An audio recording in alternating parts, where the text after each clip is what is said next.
Aujourd'hui, maman est morte, ou peut-être hier, je ne sais pas. Today, mother has died, or maybe yesterday, I don't know. Is how The Stranger by Albert Camus starts. The foundational, the best book on absurdism ever. The base to having an absurdist mindset when it comes to living an absurdist life. And what starts off, what gives off the impression of kind of a soulless character, of an evil goddamn person that doesn't even know when their mother died, kind of sets off a little, starts placing the crumbs for a little trail that eventually got me to realizing that this guy's philosophy is my favorite philosophy. Now, I might sound like a lunatic. I might sound as if I need to be put in a mental asylum right now, but I want to make this very clear from the get-go, straight away. Values are different from philosophy.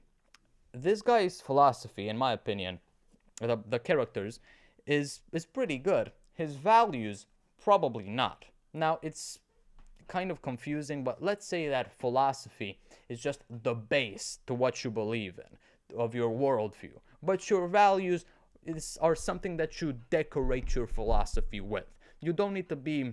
This is just an example of the most extremist way of living absurdism. I'm not telling you to not cry at your mother's funeral, but I'm telling you that the base idea still works.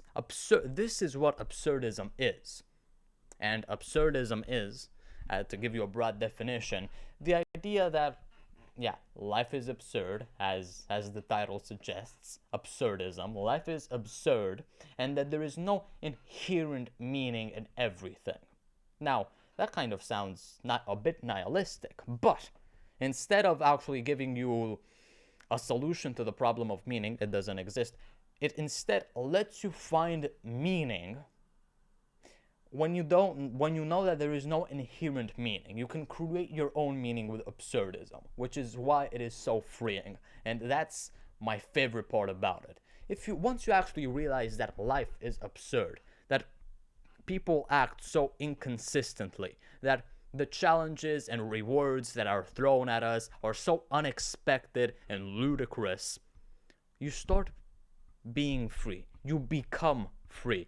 Because once you are actually liberated from the idea of owning something to someone or being obligated to do something, you're still a slave to a lot of. Seneca says that you're a slave to a lot of things. You're a slave to your job, you're a slave to your hobbies, you're a slave to your reading, you're a slave to, maybe not reading, but you're a slave to pretty much everything that you love and worry about. You will forever be a slave. The only thing that kind of liberates you from being a slave is death. Simply put, in order to actually put a little bit of stoicism into play.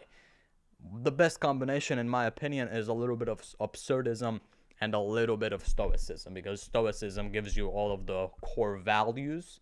It's a very valuable philosophy, and absurdism is just such a liberating philosophy. It's my personal favorite, and I'll tell you more about why. The long-term vision that it gives you is absolutely spectacular. Once you actually adopt an absurdist point of view, you start caring a little bit less about every single bad thing that happens on a daily basis, because ultimately it doesn't matter. If you stub your toe, that won't really matter in 50 years. If you fail an exam, that won't really matter in 50 years.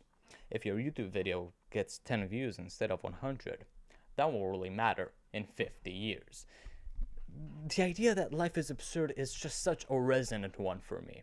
And I'm not telling you to actually adopt absurdism as your favorite philosophy as well. I'm just telling you to actually explore more philosophies, to explore a little bit of Camus, explore a little bit of Seneca and Marcus Aurelius if you want stoicism, explore a little bit of Nietzsche, yeah, that's how you pronounce the name, Nietzsche, if you want nihilism. I think God is dead. That sounds pretty nihilistic to me. Explore so many other things. And my personal argument for absurdism is that it is absolutely the most liberating thing that has happened to me. I was once, and that came to me once when I was sitting at my local park, and the idea of The Stranger by Albert Camus just resonated with me so much. And I was like, hey, I will be dead. There was also a time where when I wasn't, literally wasn't alive. And what I do now doesn't really affect things that much. And life is just so absurd that it is liberating. That I am not confined by a certain set of systematic beliefs that other people thrust upon me. I'm not limited by a meaning of life. I'm only limited by my own philosophy.